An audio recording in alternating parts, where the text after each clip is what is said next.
కాంగ్రెస్ ఈరోజు నీచ వైఖరి ఎలా ఉంది అంటే చనిపోయిన మన్మోహన్ సింగ్ ఆయన అంత్యక్రియలే జరగలేదు, జరగని నేపథ్యంలోనే వివాదాన్ని సృష్టిస్తున్నారు. ఇప్పుడు పివి నరసింహారావుకు మన్మోహన్ సింగ్ పోలిక పెడుతున్నారు జనాలు, ఖచ్చితంగా పెడతారు. ఈరోజు ప్రతి మీడియాలో కూడా ఈ వ్యవహారం చర్చలోకి వచ్చినప్పుడు అంటే కాంగ్రెస్ యొక్క మనస్తత్వం ఎలా తయారైపోయిందంటే ఏ పరిస్థితి అయినా కానీ మనం రాజకీయం చేయాలి, అంతే. అది చావైనా ఇంకోటైనా ఏదైనా మనం రాజకీయాలు చేయాలి.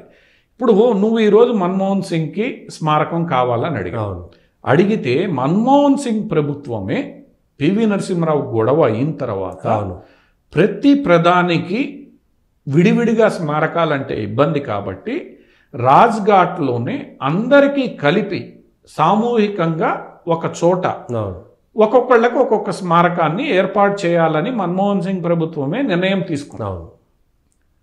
ఆ నిర్ణయానికి అనుగుణంగా పివి నరసింహారావు కూడా స్మారకం అక్కడ ఏర్పాటు చేశారు. ఆయన్ని కాంగ్రెస్ చేసిన కుట్ర కారణంగా హైదరాబాద్ తీసుకొచ్చి ఇక్కడ దాన సంస్కారాలు నిర్వహించిన పివి నరసింహారావు కూడా అక్కడ ఒక స్మారకం ఏర్పాటు చేశారు, అందరు ప్రధానులకి ఏర్పాటు చేయాలని.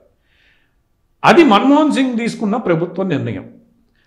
ఆ స్మారకం ఏర్పాటు చేసే సమయంలో ఆ కుటుంబం యొక్క అభిప్రాయం తీసుకోవాలి. ఒకవేళ వాళ్ళు అక్కడ కాకుండా ఇంకెక్కడైనా అడిగినా కూడా ఆ దిశగా ప్రభుత్వం చర్యలు తీసుకోవాలి. దానికి గైడ్ లైన్స్ అవన్నీ ఫార్ములేట్ చేసింది మన్మోహన్ సింగ్ ప్రభుత్వం. ఆ గైడ్ లైన్స్ ప్రకారమే ఈరోజు కొత్త ప్రభుత్వం ముందుకెళ్తోంది. ఎందుకంటే ఆ రోజు వాళ్లే క్లియర్గా గైడ్ లైన్స్ చేశారు. ఈరోజు మీరు వాళ్ళ ప్రభుత్వం వాళ్ళ ప్రధానమంత్రి చేసిన గైడ్ లైన్స్నే ఈరోజు మీరు ప్రశ్నిస్తున్నారు. మీరు గతంలో పివి నరసింహారావు, ప్రణబ్ ముఖర్జీ లాంటి వాళ్ళ విషయంలో ఏం చేశారు, ఎంత అవమానించారు. కనీసం పార్టీ అన్నేళ్లు వాళ్ళు పార్టీని నమ్ముకొని పార్టీకి లాయల్గా ఉండి వాళ్ళు ఏ రోజు పార్టీ మారలేదు, చనిపోయేంత వరకు పార్టీలో ఉండి ఆ పొజిషన్లకి వెళ్ళిన వాళ్ళని మీరు కనీసం సంతాప తీర్మానం పెట్టలేదు సరి కదా, గేట్ లోపలికి కూడా రానిలేదు. ప్రణబ్ ముఖర్జీ కుమార్తె ఆమె సరిగ్గానే అడిగింది. ఈరోజు మీరు సిడబ్ల్యూసి సంతాప తీర్మానం పెట్టారు, స్మారకం కావాలని అడుగుతున్నారు. ఆ రోజు ప్రణబ్ ముఖర్జీ విషయంలో ఏం చేశారు? అదే ఆర్ వెంకట్రామన్ చనిపోయినప్పుడు సిడబ్ల్యూసి సంతాప తీర్మానం పెట్టారు. నా తండ్రి కూడా రాష్ట్రపతిగా చనిపోతే మీరు ఎందుకు తీర్మానం చేయలేదు?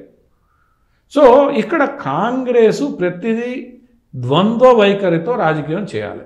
ఎవరైతే గాంధీ కుటుంబానికి సెల్యూట్ కొడతారో వాళ్ళు మా వాళ్ళు, ఎవరైతే గాంధీ కుటుంబాన్ని కొద్దిగా అయినా ప్రశ్నిస్తారో వాళ్ళందరూ మా వాళ్ళు కాదు.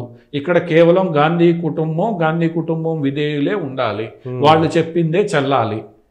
ఇది స్పష్టంగా తెలిసిపోతుంది. ఈరోజు మీరు భారతదేశ ప్రజల ముందు మీ యొక్క ప్రయోజనం ఏంటి అనేది స్పష్టంగా మీరే మీ డొల్లతనాన్ని బయటపెట్టుకోండి. ఇప్పుడు ఆ వ్యక్తి కుటుంబం అడగలేదు, ఆ వ్యక్తి తరపున కాంగ్రెస్ పార్టీ చనిపోయిన ప్రధానమంత్రి తరపున కాంగ్రెస్ పార్టీ విషయాన్ని రైజ్ చేసింది, క్యాబినెట్ అప్రూవ్ చేసింది, స్మారకం మేము నిర్మాణం చేస్తాము, దానికి కావాల్సిన ప్రక్రియ అంతా పూర్తి చేస్తాం, ఎక్కడ కావాలి అని అంటే తగిన స్థలాన్ని అలాట్ చేస్తాం ప్రకటించింది.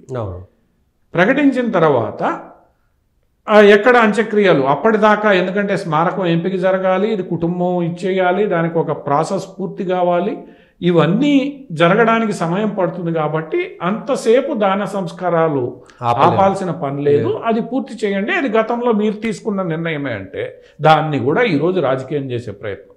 మొట్టమొదటి సిక్కు ప్రధానికి అవమానించారు అని మీరు సిక్కు మతాన్ని మీ స్వార్థ రాజకీయ ప్రయోజనాలకు వాడుకొని ఈరోజు మళ్ళీ అదే సిక్కు మతాన్ని ముందుకు తీసుకొచ్చి పెడుతున్నారు.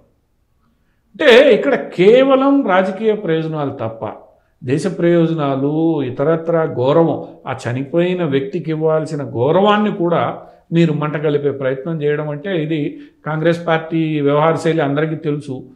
కొత్తగా తిట్టాల్సిన పని లేదు కాంగ్రెస్ పార్టీ అంతే, ప్రతిదీ రాజకీయం చేస్తుంది. నాకు అవసరం, నాకు ఉపయోగపడుతుందంటే ఏమైనా వాళ్ళు చేయడానికి సిద్ధం అనేది ఈరోజు మరోమారు కాంగ్రెస్ పార్టీ బయట పెట్టుకుంది. జయశంకర్ పర్యటన మీద బురద జల్లినా, మన్మోహన్ సింగ్ వ్యవహారాన్ని గందరగోళం చేయాలని చూసినా, ఇంకా వాళ్ళు నిన్న ఏమేమి మాట్లాడారు, బంధువులకు కుర్చీలు వేయలేదన్నారు, ఇంకోటి చేయలేదన్నారు, హోంశాఖ మంత్రి కాన్వాయ్ అడ్డం వచ్చిందన్నారు.